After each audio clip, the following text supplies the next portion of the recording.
அமெரிக்காவின் AI ராணுவ இலக்கு பென்டகனுடன் இணைக்கப்பட்டு 7 வலைப்பின்னல்கள்.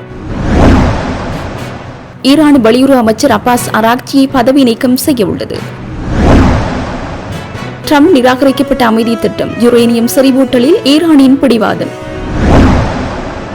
வளைகுடா பிராந்தியத்தில் மீண்டும் தீவிரமடையும் போது தயார் நிலையில் வான்படைகள், ஈரானின் பகிரங்க எச்சரிக்கை. வெள்ளிக்கிழமை கெடு, பொறுமை இழந்த ட்ரம்ப், ஊசலாடும் போர் நிறுத்தம். ஈரானின் புதிய அமைதி திட்டம், விவரங்களை வெளியிட அமெரிக்க மறுப்பு, மௌனம் காக்கும் வெள்ளை மாளிகை. ஹோர்முஸில் தற்காப்பு நடவடிக்கை தொடங்க உள்ள பிரான்ஸ். அமெரிக்காவால் சிறைப்பிடிக்கப்பட்ட ஈரான் கப்பல், 6 மாலுமிகள் விடுதலை, 22 பேர் தடுப்பில்.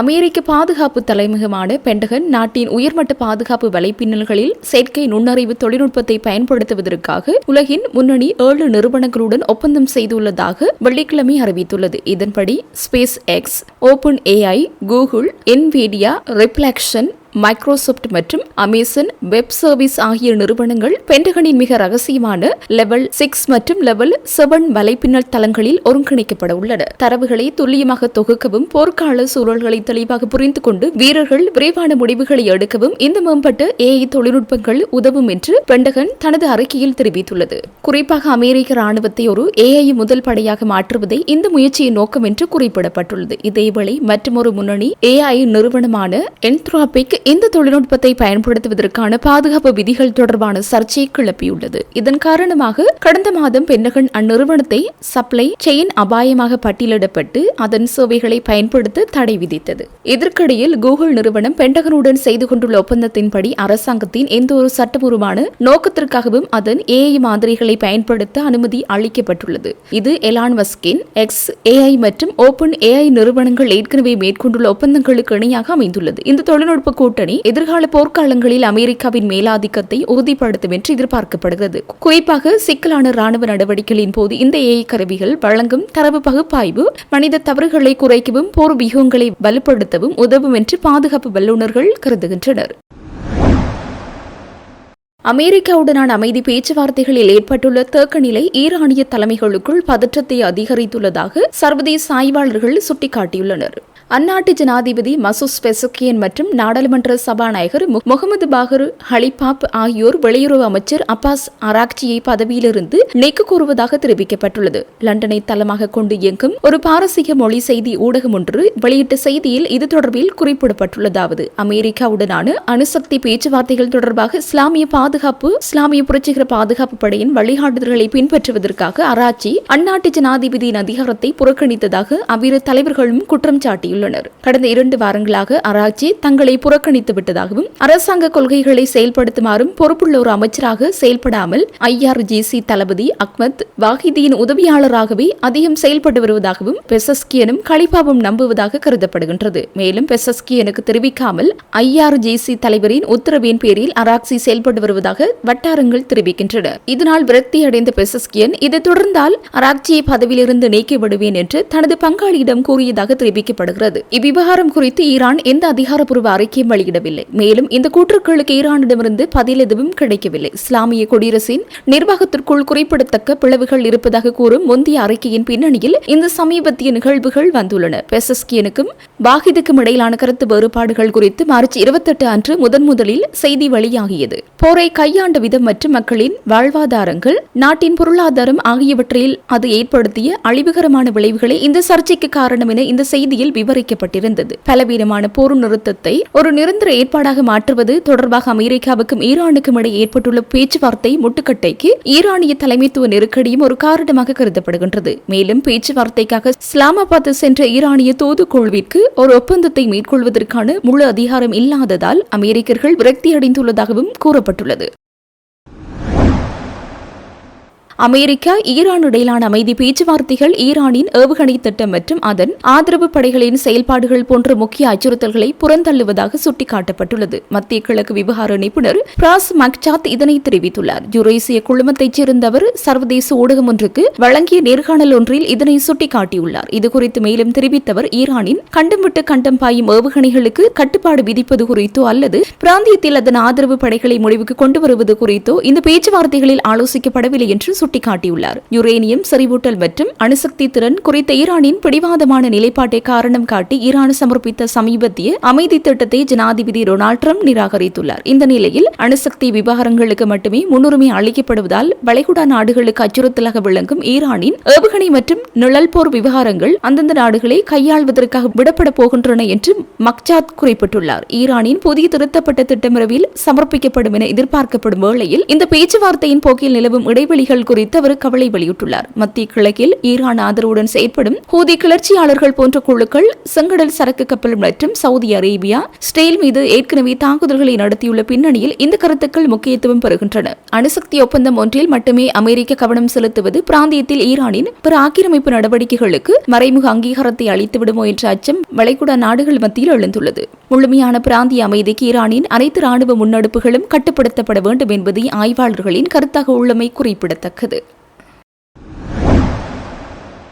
அமெரிக்கா மீண்டும் தாக்குதல்களை தொடங்கினால் வளைகுடா பிராந்தியத்தில் உள்ள அமெரிக்க நிலைகள் மீது நீண்ட மற்றும் வலிமையான பதிலடி தாக்குதல்களை நடத்துவோம் என்று ஈரான் பகிரங்கமாக எச்சரித்துள்ளது. அமெரிக்கா மற்றும் இஸ்ரேல் படைகளுக்கும் ஈரானுக்கும் இடையே போர் தொடங்கி 2 மாதங்கள் கடந்துவிட்ட நிலையில் ஹோர்முஸ் நீரிணை ஈரான் தொடர்ந்து முடக்கி வைத்துள்ளது. இதனால் உலகின் 20% எண்ணெய் மற்றும் எரிவாயு விநியோகம் பாதிக்கப்பட்டு சர்வதேச சந்தையில் எரிசக்தி விலைகள் கடுமையாக உயர்ந்துள்ளன. ஏப்ரல் 8 முதல் தற்காலிக போர் நிறுத்தம் அமலில் இருந்தாலும் அமைதி பேச்சுவார்த்தைகள் தற்போது முட்டுக்கட்டையில் ஹோர்முஸ் நீரிணை முடக்கத்தை நியாயப்படுத்தியுள்ள ஈரானிய வெளியுறவு அமைச்சக செய்தி தொடர்பாளர் இஸ்மாயில் பாகாய் இது தற்காப்புக்கான சட்டப்பூர்வமான நடவடிக்கை என்று கூறியுள்ளார். மேலும் அமெரிக்காவிற்கு ஒத்துழைப்பு வழங்கும் வளைகுடா நாடுகளின் செயல்பாடுகள் அநீதியானது என்றும் இதற்காக அவர்கள் விளைவுகளை சந்திக்க நேரிடும் என்றும் அவர் எச்சரித்தார். இதன் விளைவாக ஐக்கிய அரபு ராச்சியம் தனது குடிமக்கள் ஈரான், லெபனான் மற்றும் ஈராக் ஆகிய நாடுகளுக்கு பயணம் செய்ய தடை விதித்துள்ளதுடன் அங்குள்ளவர்களை உடனடியாக திரும்புமாறு கேட்டுக் கொண்டுள்ளது. பக்ரைன் மன்னரும் ஈரானின் அச்சுறுத்தல்களை கடுமையாக கண்டித்துள்ளார். மறுபுறம் அமெரிக்க ஜனாதிபதி டொனால்ட் ட்ரம்ப் ஈரானை பேச்சுவார்த்தைக்கு பணிய வைக்க மீண்டும் ராணுவ தாக்குதல்களை நடத்துவது குறித்து தனது ஆலோசகர்களுடன் ஆலோசனை நடத்தியதாக தகவல்கள் தெரிவிக்கின்றன. 1973ஆம் ஆண்டின் போர் அதிகார தீர்மானத்தின் கீழ் போரை தொடர காங்கிரசின் அனுமதி பெற வேண்டிய காலக்கெடு நெருங்கியுள்ள நிலையில் ஏப்ரல் மாத போர் நிறுத்தம் இந்த காலக்கெடுவை ரீசெட் செய்துவிட்டதாக வெள்ளை மாளிகை அதிகாரிகள் வாதிடுகின்றனர். அதே சமயம் ஈரானின் தலைநகர் தெஹ்ரானில் வான்வழி தற்காப்பு படைகள் தயார் நிலையில் வைக்கப்பட்டுள்ளன. ஈரானின் புதிய உச்ச தலைவர் முஜ்தபா கமேனி விடுத்துள்ள செய்தியில் கடல் வழியை பயன்படுத்தும் வெளிநாட்டு சக்திகள் கடலின் அடியில் தான் இடம் பிடிப்பார்கள் என்று எச்சரித்துள்ளார். வளைகுடா பிராந்தியத்தில் போர் மீண்டும் தீவிரமடைந்ததால் அது உலக பொருளாதாரத்தில் பெரும் தாக்கத்தை ஏற்படுத்தும் என்று நிபுணர்கள் அஞ்சுகின்றனர்.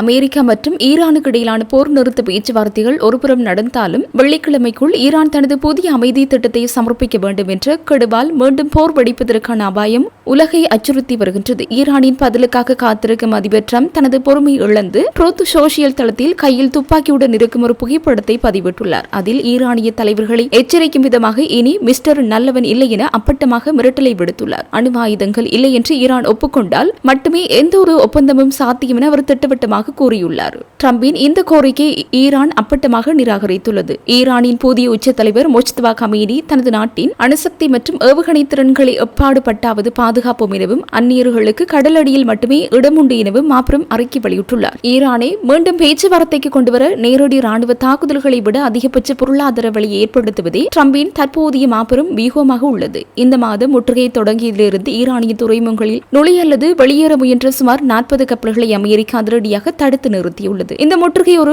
மாபெரும் மேதமை என ட்ரம்ப் பெருமிதம் கொண்டுள்ளார். ஒருபுறம் ஈரானிய ராணுவம் அமெரிக்காவிற்கு பதிலடி கொடுப்போம் என எச்சரித்தாலும் மறுபுறம் ஈரானின் சபாநாயகர் முகமது பாகர் ஹலிபாப் அமெரிக்காவின் இந்த முற்றுகை அப்பட்டமாக கிண்டல் அடித்துள்ளார். ஈரானின் எல்லைகளை சுட்டிக்காட்டியவர் அமெரிக்க பாதுகாப்புத்துறை அமைச்சர் பேட் கேச்சத்திற்கும் பம்பளக்கும் விதமாக 1 கிலோமீட்டர் சமன் 0.62 மைல் என எக்ஸ் தளத்தில் நையாண்டி செய்துள்ளார். பாகிஸ்தானிய தூதர்கள் மூலமாக அமெரிக்காவிடம் சமர்ப்பிக்கப்பட்ட ஈரானின் புதிய அமைதி திட்டம் குறித்த விவரங்களை வெளியிட வெள்ளை மாளிகை மறுத்துள்ளது. இது ஒரு தனிப்பட்ட ராஜதந்திர நடவடிக்கை என்பதால் பகிரங்கமாக விவாதிக்க முடியாது என வாஷிங்டன் தெரிவித்துள்ளது. அதேவேளை ஈரான் ஒருபோதும் அணுவாயுதத்தை வைத்திருக்க முடியாது என்பதில் அமெரிக்கா உறுதியாக இருப்பதாகவும் மீண்டும் வலியுறுத்தியுள்ளது. ஈரானின் இந்த திட்டம் தொடர்பாக சர்வதேச அளவில் எதிர்பார்ப்பு நிலவி வரும் சூழலில் வெள்ளை மாளிகையின் இந்த மௌனம் முக்கியத்துவம் பெற்றுள்ளது. இதுகுறித்து வெள்ளை மாளிகையின் ஊடக தொடர்பாளர் அன்னா கெல்லி கருத்து தெரிவித்துள்ளார். இது தொடர்பில் மேலும் தெரிவித்தவர், தனிப்பட்ட முறையில் நடைபெறும் ராஜதந்திர உரையாடல்களை நாங்கள் விரிவாக விளக்குவதில்லை என்று குறிப்பிட்டுள்ளார். ஈரான் ஒருபோதும் அணுவாயுதத்தை வைத்திருக்க முடியாது என்பதில் ஜனாதிபதி டொனால்ட் ட்ரம்ப் மிக தெளிவாக உள்ளதாகவும் அவர் சுட்டிக்காட்டியுள்ளார். அத்தோடு அமெரிக்காவின் குறுகிய கால மற்றும் நீண்டகால தேசிய பாதுகாப்பை உறுதி செய்வதற்கான பேச்சுவார்த்தைகள் மற்றும் முன்னெடுப்புகள் குறித்து முன்னெடுக்கப்பட்டு வருவதாகவும் அவர் சுட்டிக்காட்டியுள்ளமை குறிப்பிடத்தக்கது.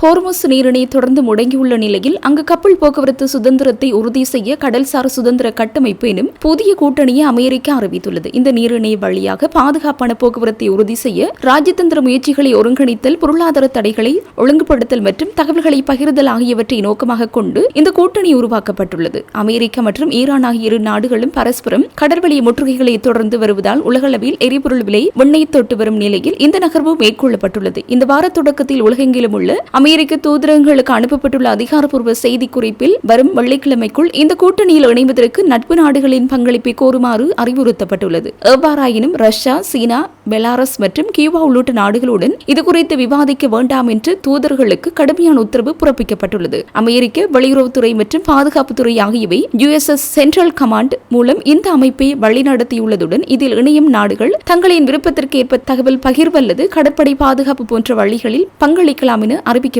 ஏற்கனவே பிரித்தானியா மற்றும் பிரான்ஸ் ஆகிய நாடுகள் இந்த நீரிணையை பாதுகாப்பதற்கான பன்முக முயற்சிகளில் ஈடுபட்டுள்ள நிலையில் அமெரிக்காவின் இந்த புதிய கூட்டணி அதற்கு மேலதிக பலமாக அமையும் என்று எதிர்பார்க்கப்படுகின்றது. ஐரோப்பிய நாடுகள் போதுமான ஒத்துழைப்பை வழங்கவில்லை என அமெரிக்க ஜனாதிபதி ட்ரம்ப் சாடி வரும் நிலையில் உலக பொருளாதாரத்தை பாதுகாப்பதற்கான ஒரு வழியாக இந்த MFC கூட்டணி முன்னிறுத்தப்படுகிறது. ஒருவேளை அமைதி ஒப்பந்தம் எட்டப்பட்டால் இந்த நீரிணையில் சர்வதேச ராணுவ படைகள் நிலைநிறுத்தப்பட வாய்ப்புள்ளதாக வெளியுறவுத்துறை அதிகாரிகள் தெரிவித்துள்ளமை குறிப்பிடத்தக்கது. பதட்டமான சூழ்நிலைகள் சீரடைந்தவுடன் ஹோர்முஸ் நீரிணையில் ஒரு தற்காப்பு சர்வதேச கடல்சார் பணி தொடங்கப்படும் என்று பிரான்ஸ் வெளியுறவு அமைச்சர் தெரிவித்துள்ளார். இதன்படி ஹோர்முஸ் முற்றுகை நிறுத்தப்பட வேண்டும் என்றும் அது கைவிடப்பட வேண்டும், எந்த ஒரு மிரட்டலோ முற்றுகையோ அல்லது நீரிணை மீது சுங்க வரியோ விதிக்கப்படக்கூடாது என்றும் அவர் வலியுறுத்தியுள்ளார். மேலும் நீரிணைகள் சர்வதேச சட்டத்தால் நிர்வகிக்கப்படுகின்றன என்றும் எந்த சூழ்நிலையிலும் அவற்றுக்கு தடை ஏற்படுத்த முடியாது எனவும் அவர் கூறியுள்ளார். சர்வதேச சந்தையில் கடுமையாக உணரப்படும் எரிபொருள் விலை உயர்வானது ஹோர்முஸ் நீரிணையில் ஏற்பட்டுள்ள நிகழ்வுகளுடன் தொடர்புடையது என்றும் அவர் விளக்கியுள்ளார். இந்த சம்பவங்கள் சர்வதேச சட்டத்தை மீறுவதாலும் உலக பொருளாதாரத்தில் பெரும் விளைவுகளை ஏற்படுத்துவதாலும் பிரான்ஸ் அதனை கண்டித்துள்ளது என்றும் அவர் கூறியுள்ளார்.